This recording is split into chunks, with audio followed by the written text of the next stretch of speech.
আসসালামু আলাইকুম ওয়া রাহমাতুল্লাহ। আলহামদুলিল্লাহ ওয়াসসালাতু ওয়াসসালামু আলা মান লা নাবিয়্যা বা'দা।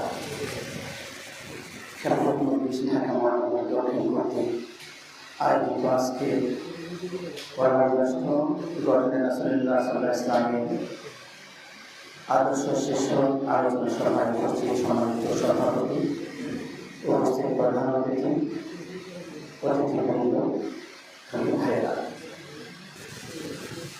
রাসূল কারীম সাল্লাল্লাহু আলাইহি ওয়াসাল্লামের কল্যাণমূলক রাষ্ট্র গঠনের মধ্য দিয়ে গোটা বিশ্ববাসী আইয়ামে জাহিলিয়া থেকে মুক্তি পেয়েছে। রাসূলের কল্যাণমূলক রাষ্ট্র গঠনের মধ্য দিয়ে জাহিলিয়াতের অবসান হয়েছে। 5ই আগস্টের আন্দোলনের সর্বশেষ সমাজের মধ্য দিয়ে আওয়ামী জাহিলিয়াতের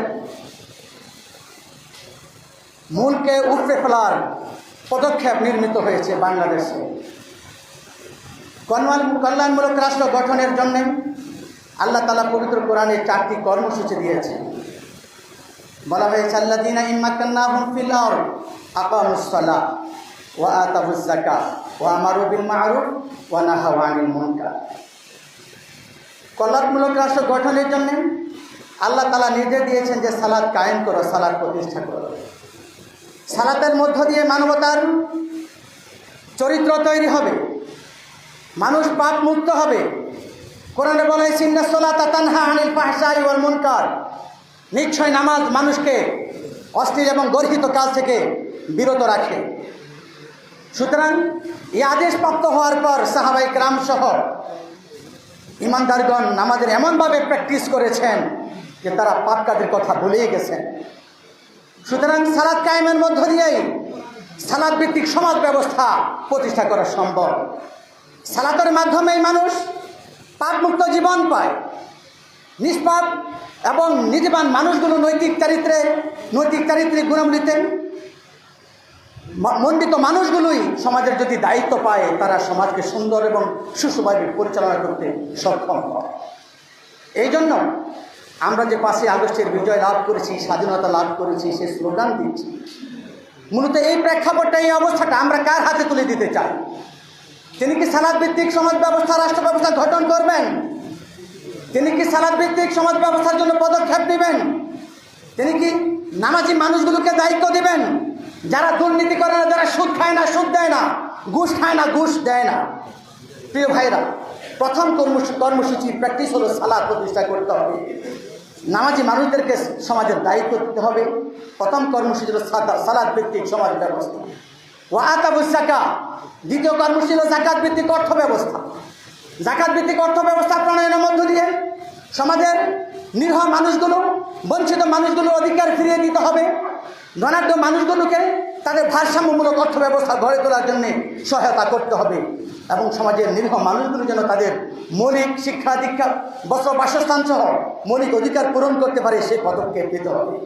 এই জন্য ভারসাম্যমূলক অর্থ ব্যবস্থা গঠনের ক্ষেত্রে জাকাত ভিত্তিক অর্থ ব্যবস্থার বিকল্প নেই।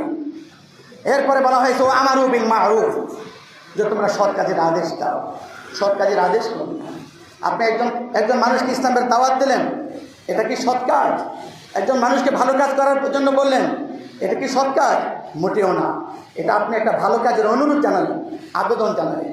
যেটা আদেশ সেটাকে করলেও পারে, না করলেও পারে, এই সুযোগ নেই। বরং যেটা অনুরোধ, এটাকে করলেও পারে, না করলেও পারে, সে সুযোগ থাকে। আল্লাহর আদেশ হচ্ছে এটা কি করতেই হবে। সুতরাং সৎ কাজের আদেশ দানের মধ্য দিয়ে মানুষদেরকে আল্লাহর হুকুম বাস্তবায়নে বাধ্য করতে হবে। আর জনগণের উপর হে হুকুম চাপিয়ে দেওয়ার একমাত্র অধিকার রাষ্ট্রের। সুতরাং রাষ্ট্রটা কার হাতে সেটা দেখতে হবে। যার হাতে রাষ্ট্র পরিচালনার দায়িত্ব, তিনি কি আল্লাহকে ভয় করেন? তার কি ঈমান আছে? তিনি কি আল্লাহর সার্বভৌমত্ব কায়েমের জন্য কি কাজ করবেন? মানবতার অধিকারকে বুঝিয়ে দেওয়ার জন্য তিনি কি কাজ করবেন? এই জন্য সৎ কাজের আদেশ দেওয়ার জন্যে যে কর্মসূচি দেওয়া হয়েছে, এই সৎ কাজের আদেশ দানের মধ্য দিয়ে মানুষদেরকে সৎ কাজের জন্য উদ্বুদ্ধ করতে হবে। মানুষদেরকে সৎ কাজের অনুশীলনের জন্য এমনভাবে প্রস্তুত করতে হবে যেমন মানুষ অপরাধমূলক অশ্লীল কাজের কথা ভুলেই যায়। সাহাবায়ে কেরাম সেভাবেই প্র্যাকটিস করেছিলেন। এই জন্য দেখা গেছে সৎ কাজের আদেশ দানের মাধ্যমে, এই কর্মসূচি পালনের মধ্য দিয়ে দেখা গেছে আরবের অনেক অপরাধ বন্ধ হয়ে গেছে। মানুষ ভালো কাজের প্র্যাকটিসের মধ্যে প্রতিযোগিতায় নেমে গেছে। চতুর্থ কর্মসূচি ছিল ওয়া নাহাউ আনিল মুনকার। যে অসৎ কাজের আদেশ দিতে হবে, অসৎ কাজের আদেশ দানের মধ্য দিয়ে দুষ্ট লোকদের দমন করতে হবে। এটা একমাত্র পারে রাষ্ট্র। যার হাতে ক্ষমতা আছে তিনি সন্ত্রাসীদেরকে শায়েস্তা করতে পারেন, অপরাধীকে শাস্তি দিতে পারেন এবং অপরাধমূলক কাজ যেখানে সেখানে যে কোনো মুহূর্তেই যেভাবে বন্ধ করে দেওয়ার অধিকার রাখে একমাত্র রাষ্ট্র। সুতরাং রাসূল কারীম সাল্লাল্লাহু আলাইহি ওয়াসাল্লাম যে প্র্যাকটিসের মধ্য দিয়ে এই কল্যাণমূলক রাষ্ট্রের কার্যাবলী বাস্তবায়ন করেছেন, একটা শান্তিময় সমাজ প্রতিষ্ঠা করেছেন। সুতরাং আমরা যদি সেভাবে কাজ করতে পারি তাহলেই আমরা আমাদের দায়িত্ব পালন করতে পারবো। সর্বশেষ এ কথা বলছি যে যখন অপরাধে ডুব খাচ্ছে, ডুবে বাসী, তখন মানবতার মুক্তির জন্য রাসূল কল্যাণমূলক রাষ্ট্র গঠন করে গোটা জাতিকে অন্যায়, অত্যাচার, জুলুম, নির্যাতন সকল অপরাধ থেকে মুক্তি দিয়েছেন।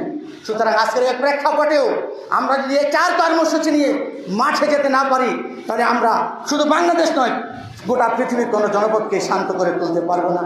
এই জন্য ছাত্ররা যেভাবে আন্দোলনের মাধ্যমে স্বৈরাচারের পতন ঘটিয়েছে, বিতাড়িত করেছে, এই ছাত্র সমাজকেই খেলাফত রাষ্ট্র ব্যবস্থা কর্মী বানাতে হবে। এই ছাত্র সমাজকেই একমাত্র কল্যাণমূলক রাষ্ট্রের যদি জনশক্তি আমরা পরিণত করতে পারি তাহলে আমরা শান্তিময় সমাজ, কল্যাণমূলক রাষ্ট্র গঠন করতে পারবো। সবাইকে ধন্যবাদ। খেলাফত মজলিস জিন্দাবাদ। আন্তরিক মোবারকবাদ। আসসালামু আলাইকুম ওয়া রাহমাতুল্লাহ।